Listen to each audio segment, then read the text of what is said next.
तो भारत ने मालदीव के ऊपर एक और शिकंज कसना शुरू कर दिया है और जो प्रोजेक्ट भारत मालदीव में सेटअप करने वाला था, उस प्रोजेक्ट को अब दूसरे देशों में शिफ्ट कर दिया जा रहा है।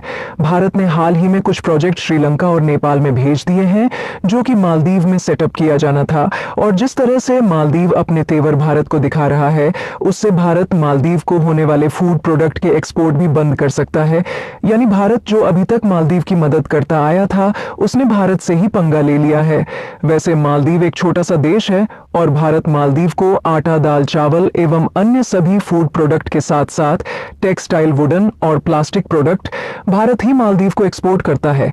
एक रिपोर्ट के मुताबिक भारत की पुणे गैस मालदीव में एलपीजी यानी कि लिक्विड पेट्रोलियम गैस के लिए इंफ्रास्ट्रक्चर तैयार करने वाली थी, लेकिन भारत और मालदीव के बढ़ते विवाद के कारण इस प्रोजेक्ट को अन्य देशों में शिफ्ट कर दिया जा रहा है, जिसमें पुणे गैस अमेरिका, श्रीलंका और नेपाल जैसे देशों में जॉइंट वेंचर के साथ इंफ्रास्ट्रक्चर तैयार करने वाली है।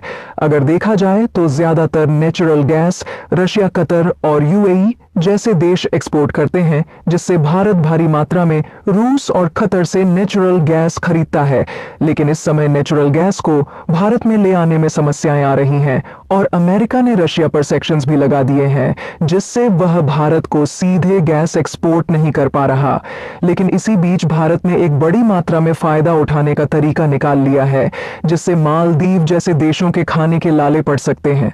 पूरी डेवलपमेंट क्या है इस वीडियो में समझते हैं, लेकिन आगे बढ़ने से पहले भारत जिस तरह से मालदीव को ठिकाने लगाने की नई तैयारी कर रहा है, इसके लिए इस वीडियो को एक लाइक करके चैनल को सब्सक्राइब जरूर कीजिएगा। असल में मेन खबर यह है कि जब से मालदीव के राष्ट्रपति चीन का दौरा किए हैं, तब से मालदीव के राष्ट्रपति मोहम्मद मुइज़ भारत को अपने तेवर दिखाने शुरू कर दिए हैं। हालांकि मोहम्मद मुइज़ भारत विरोधी पहले से ही माने जाते हैं, क्योंकि जैसे ही राष्ट्रपति बनते हैं, भारतीय सैनिकों को बाहर निकालने की प्रक्रिया शुरू कर देते हैं। और उनकी दूसरी सबसे बड़ी गलती यह थी कि यह भारत से मिलने के बजाय चीन और तुर्की जैसे देशों की यात्रा करते हैं, जबकि भारत मालदीव की हर कठिन से कठिन परिस्थितियों में पहले भी मदद करता आया था। यहां तक कि साल 2014 में जब मालदीव के डिसैलिनेटेड, तो मालदीव की जिन कठिन परिस्थितियों में भारत ने मदद की है, उसको भूलना नहीं चाहिए, लेकिन मालदीव अब उसे भूल चुका है।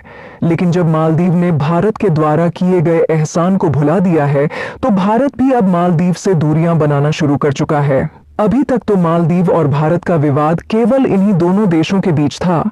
खिलाफ 20 एग्रीमेंट पर समझौते की तब से भारत और मालदीव का विवाद और ज्यादा बढ़ना शुरू हो गया। आपको बता दें कि मालदीव के राष्ट्रपति जब चीन गए हुए थे, तो उन्होंने चीन के साथ 20 एग्रीमेंट को साइन किए हैं। और अगर इस पर ध्यान दिया जाए तो यह सारे एग्रीमेंट भारत और मालदीव के रिलेशन पूरी तरह से खत्म करने के लिए ही किए गए हैं। इसीलिए भारत ने भी मालदीव से दूरी बनाने की तैयारी शुरू कर दी और पहले जो इंफ्रास्ट्रक्चर मालदीव में तैयार करने के लिए भारत खर्च करता था, अब उसी खर्चे से लक्षद्वीप को एक अच्छा टूरिस्ट सेक्टर बनाया जा रहा है और लक्षद्वीप में वह सारी सुविधाएं प्रदान करने की कोशिश की जा रही है जो मालदीव में भी नहीं मिल पाती। और भारत कुछ एलपीजी प्रोजेक्ट मालदीव में जॉइंट वेंचर में स्थापित करने वाला था, जिसे अब श्रीलंका, नेपाल और अमेरिका जैसे देशों में शिफ्ट किया जा रहा है। लाल सागर में ऊत विद्रोहियों के हमले के कारण भारत का जो ट्रेड रूट है, वह डिस्टर्ब हो रहा है। इसके लिए भारत की पुणे गैस एलपीजी प्रोजेक्ट का इंफ्रास्ट्रक्चर अमेरिका की एक कंपनी के साथ जॉइंट वेंचर में सेटअप करने जा रही हैं। इससे जो अमेरिका में नेचुरल गैस है, उस पर आसानी से काम करके एलपीजी में कन्वर्ट किया जा सकेगा और इससे भारत को एक बड़े लेवल पर फायदा होने जा रहा है। यही नहीं, इसके अलावा इस रिपोर्ट के मुताबिक पुणे गैस अपने इंफ्रास्ट्रक्चर को श्रीलंका में भी एक्सपेंड करने जा रही है, जिससे भारत और श्रीलंका के ट्रेड रिलेशंस और भी मजबूत हो सके। अगर भारत श्रीलंका और नेपाल जैसे देशों के साथ ट्रेड रिलेशंस कमजोर करता है, तो चीन उसमें कूद सकता है। लेकिन भारत इस गलती को बिल्कुल भी नहीं करने वाला है और श्रीलंका के साथ अपने ट्रेड रिलेशंस को पहले से ही मजबूत करना शुरू कर दिया है।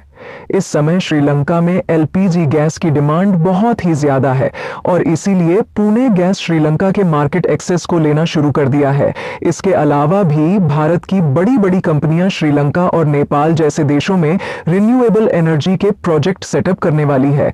इससे होगा ये जो क्रूड ऑयल का इंपोर्ट है उसमें कटौती की जा सकेगी और जो थोड़ी बहुत रिक्वायरमेंट होगी वह भारत में ही पाए जाने वाले क्रूड ऑयल से की जा सकेगी। और भारत के पास दुनिया की सबसे बड़ी बड़ी ऑयल रिफाइनरी मौजूद है जो कि गुजरात के जामनगर में मौजूद है, जिसे रिलायंस ऑपरेट करती है। इसके अलावा इससे एक और फायदा होगा, वह यह है कि भारत रशिया और यूएई से क्रूड ऑयल इंपोर्ट करके अन्य देशों को एक्सपोर्ट करेगा, जिससे एक मोटा पैसा भारत की अर्थव्यवस्था में आ सकेगा। क्योंकि इस समय देखा जाए तो भारत के साथ यूएई ने एटीए यानी कि फ्री ट्रेड एग्रीमेंट भी साइन कर लिया है और इसके साथ साथ यूएई भारत को सस्ते दामों में क्रूड ऑयल भी ऑफर कर रहा है। और अगर देखा जाए तो ऑलरेडी भारत ने एक बड़ी मात्रा में क्रूड ऑयल यूएई से परचेज किया है और भारत इस साल यानी कि 2024 में सीधे रुपए में यूएई के साथ डील करने वाला है। भारत यूएई से petroleum product, jewellery, metals, stones के अलावा कुछ वुडन प्रोडक्ट भी इंपोर्ट करता है। यूएई से भारत को इंपोर्ट होने वाले प्रोडक्ट की वैल्यू लगभग $53 बिलियन के आसपास है और अब भारत ने यूएई के साथ एफटीएन कर लिया है, जिससे यूएई भारत से सीधे रुपए में डील एक्सेप्ट करने वाला है।